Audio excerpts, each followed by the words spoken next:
Mutability is one of those things that you don't really think about until it causes a problem and you find that you've mutated something you probably shouldn't have. I once had to rewrite 400 lines of code because of not understanding this concept correctly. So don't be like me, understand mutability so you don't have issues later on. So what is mutability? Mutability is the liability or ability to change. Something that's mutable is something that can change. Something that's immutable is something that cannot change. In practice, you're going to find that this is most applicable, at least in the JavaScript world, when you're working with objects and manipulating them in different ways for different situations. But it does apply throughout any kind of variable and information storing thing that you might do in your work. Let's take a look at some examples. Let's say I have a var called x and I put the number 2 in it. Then I have a var called y and I point that to x. If I console these two variables out, you're going to expect, just like this, that both of them will have the value 2 in it. Now, if I change the value of y to say 4, what do you expect is going to happen? Well, let's console log both of them out again. The console log is showing that the value of x remains 2, while the value of y has changed to 4, which is exactly what you would expect. The reason is that x is equal to 2, okay? And y, when we made it equal to x, we actually made a copy of the value sitting in x and then we stored it in y. Because numbers are immutable. You cannot change them directly. In order to affect the change on a value that is a number, we have to make a copy of it and then just change that. In JavaScript, there are 5 things that are immutable: numbers, strings, booleans, the value of null, and the value of undefined. Those are the only 5 things that are inherently immutable. Everything else is mutable, so you always have to be careful when you're evaluating or manipulating things that are not those 5 primitives. And the 2 most important things that we often find ourselves working with are arrays and objects, and both of them are mutable. Let me show you what I mean. Let's say we have an array called array1, and it has the values 2, 4, and 6 in them. Then we make another array called array2, and we point that to array1. Now, if I console log these both out, what do you expect to see? Well, let's see. Great. We see array1 and array2, and both of them are 3 number arrays, 2, 4, and 6. Now, what happens if I want to change the value of the first number in array2 to 100? So array2, the first value would be at the index 0. We're going to change that to 100. And then I'm going to console log out both of the arrays again. Array1, array2. Oh, I have an error. That should say array2.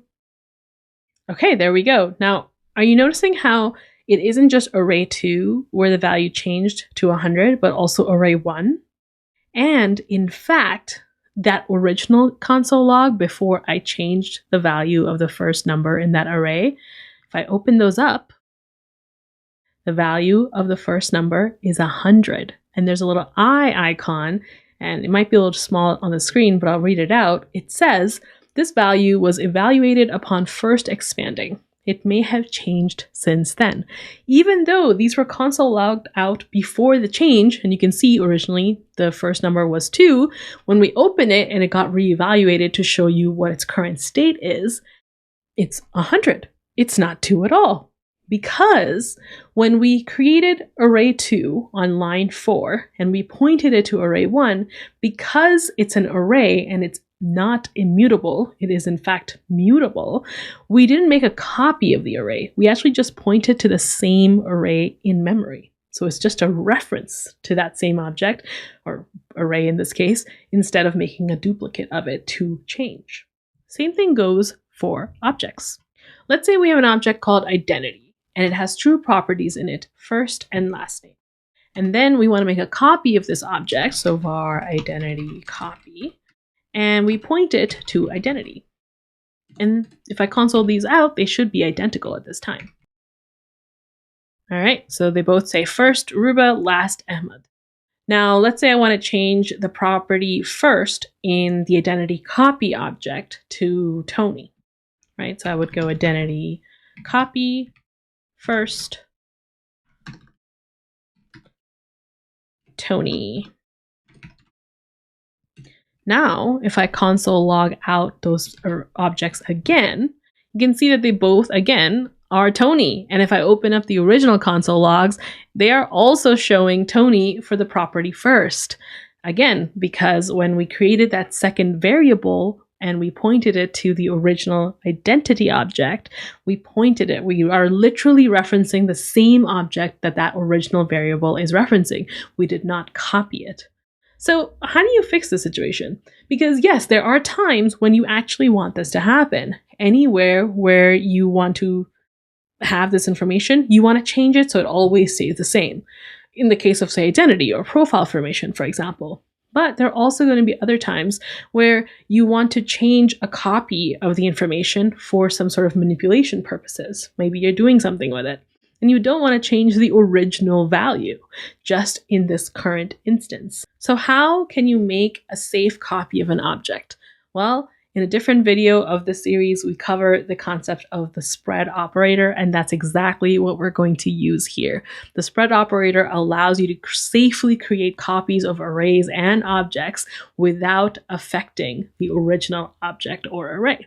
So in the case of this object, instead of just putting identity in there for the second object there, I'm going to open up a new object and I'm going to use the spread operator and point it to identity. And what that's going to do is it's going to grab the individual properties and methods, whatever is inside that identity object, copy them into this brand new object. So they will not be the same.